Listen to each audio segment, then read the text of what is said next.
loves! It's me, Angel, and welcome back to my YouTube channel. Sa mga bagong pasok lang sa aking channel, welcome! And huwag mong kalimutang i-like ang video na to and i-click mo na rin ang subscribe button. For today's video ay pag-uusapan natin ang tungkol sa retirement pay ng isang employee.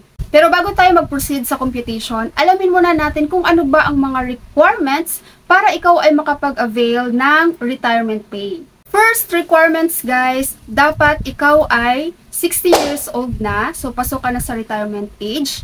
Pero from 60 years old to 64 years old guys, it's an optional.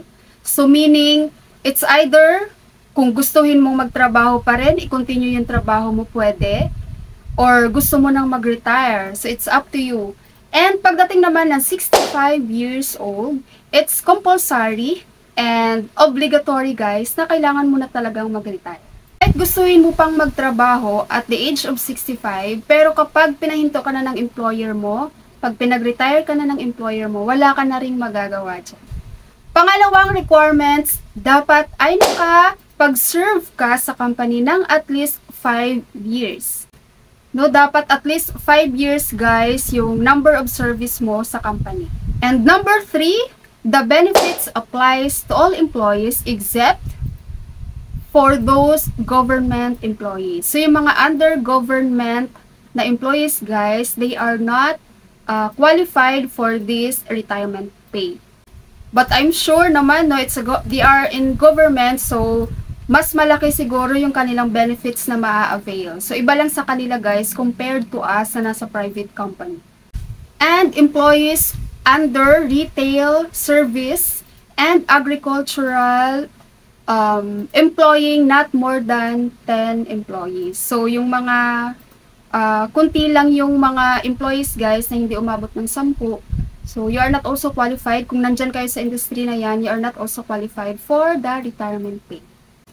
So, yun ang mga requirements for the retirement pay. Kung may isa dyan na hindi ka pasok guys, so hindi ka talaga qualified for the retirement pay. The retirement pay will be based on the retirement plan of the company. But if the company does not have one, does not have a retirement plan, or kung meron man guys, but it falls below the retirement requirements set by the law. So for example, no, meron na silang retirement plan. Pero once na i-compute mo naman siya guys, mas mababa yung requirements nila or mas mababa yung computation nila versus doon sa retirement plan set by law. So, hindi yun pwede guys.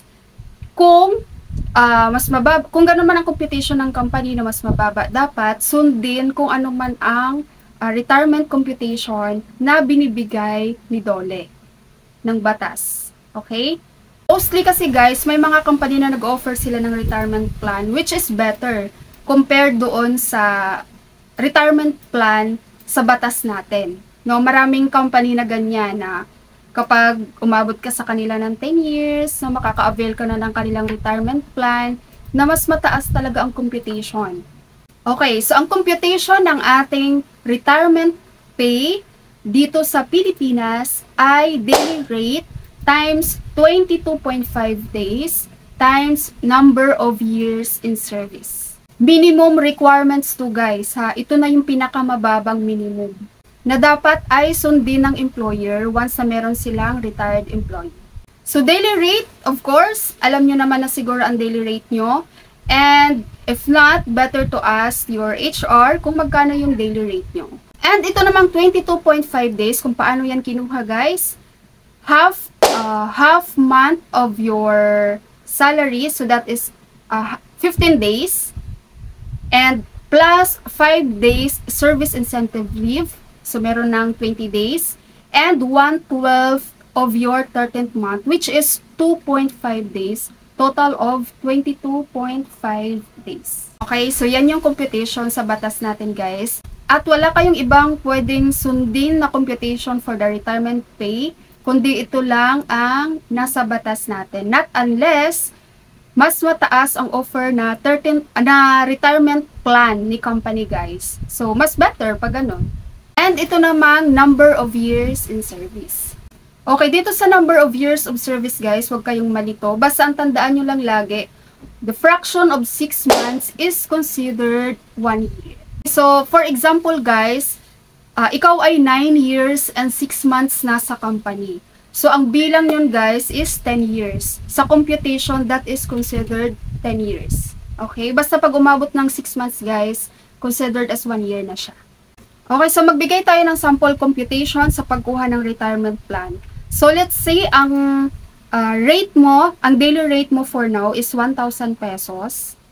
So, 1,000 pesos times 22.5 days times, ipagpalagay natin guys na 10 taon ka na dyan sa trabaho mo. So, that is 10 years. So, ang makukuha mo is 225,000 pesos. Okay? So, another example guys, if I'm not mistaken, ang minimum wage natin ngayon is 610 pesos.